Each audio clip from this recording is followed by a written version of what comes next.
50 के दशक में एक कल्चर की शुरुआत हुई थी और वो कल्चर था रेबड़ी बांटने का कल्चर।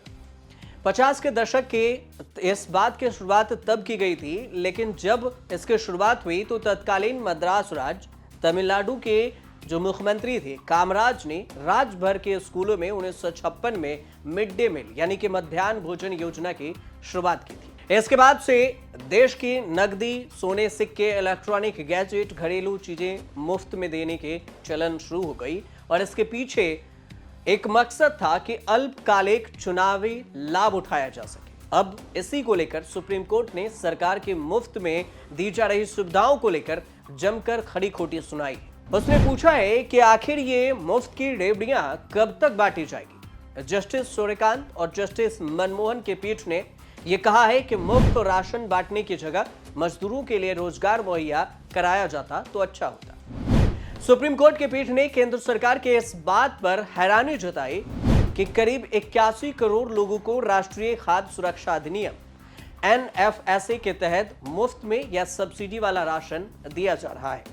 इस पर बेंच ने सॉलिसिटर जनरल तुषार मेहता और अतिरिक्त सॉलिसिटर जनरल ऐश्वर्या भाटी से कहा कि इसका मतलब है कि केवल टैक्स पेयर ही बाकी हैं, बाकी सभी लोगों को मुफ्त में राशन दी जा रही है। यह सब हुआ एनजीओ की ओर से दायर एक मामले में पेश वकील प्रशांत भूषण की ओर से। प्रशांत भूषण ने कहा कि उन प्रवासी मजदूरों को मुफ्त में राशन दिया जाना चाहिए जो ई श्रमिक पोर्टल पर रजिस्टर्ड, और इन्होंने कहा कि फ्री बीज कब तक दिए जाएंगे, क्यों ना हम इन प्रवासी मजदूरों के लिए रोजगार के अवसर, रोजगार और क्षमता निर्माण पर काम करें। अब सबसे पहले यह भी समझ लीजिए कि क्या है रेबड़ी कल्चर और रेबड़ी क्या है। आरबीआई ने अपने 2022 की रिपोर्ट में रेबड़ी को मुफ्त दिए जाने वाले लोक कल्याण उपाय के रूप में बताया है।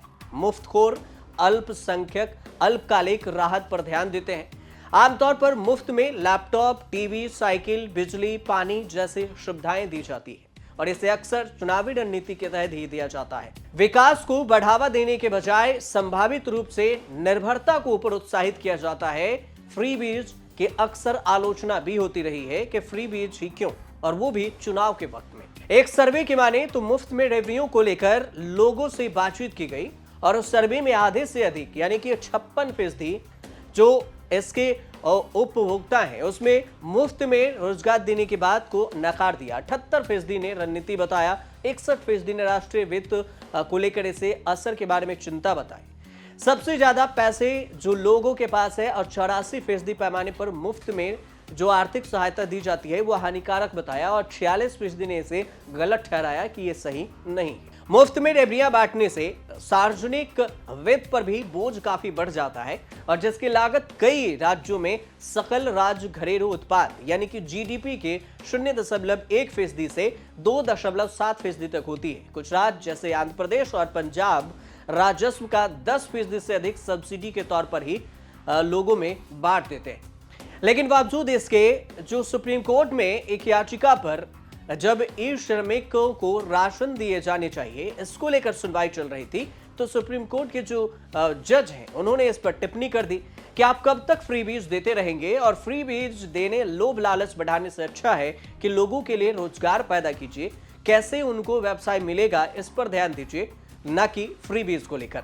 फ्री बीज की बात हो रही है तो यह भी समझ लीजिए कि फ्री बीज ऐसा नहीं है कि सिर्फ कोई सरकार गठन के बाद ही देती रही है। अक्सर सबसे ज्यादा संख्या में ऐसा देखा गया है कि जब चुनाव होते हैं तो चुनाव के वक्त में हर सरकार सत्ता में आने के लिए लुभावने ऑफर देती है जनता को, और अलग अलग से हर पार्टियां अलग अलग से फ्री बीज का ऐलान करती है कि अगर हम सत्ता में आए तो कोई कहता है हम लैपटॉप देंगे, तो कोई कहता है अनाज फ्री करेंगे, तो कोई कहता है बिजली फ्री करेंगे।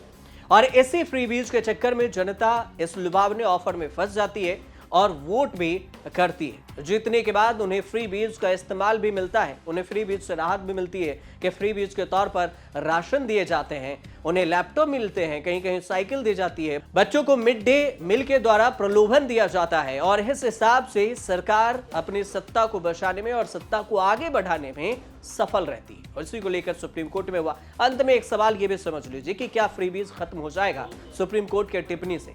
तो टिप्पणी से तो खत्म नहीं होने वाली है, लेकिन हाँ, अगर सुप्रीम कोर्ट इस पर कोई भी एक्शन के बाद कहती है या केंद्र सरकार से कहती है कि फ्री बीज पर रोक लगा दी जाए, तो फिर ऐसा इस पर विचार किया जाएगा और इस पर रोक लग सकती है। लेकिन फिलहाल ऐसा कोई भी किसी भी तरह की जानकारी नहीं है कि उस पर रोक लगाई जाएगी। बस सुप्रीम कोर्ट ने इस पर टिप्पणी की है कि हर सरकार, केंद्र और राज्य सरकार फ्री बीज के चक्कर के बजाय रोजगार पैदा करे।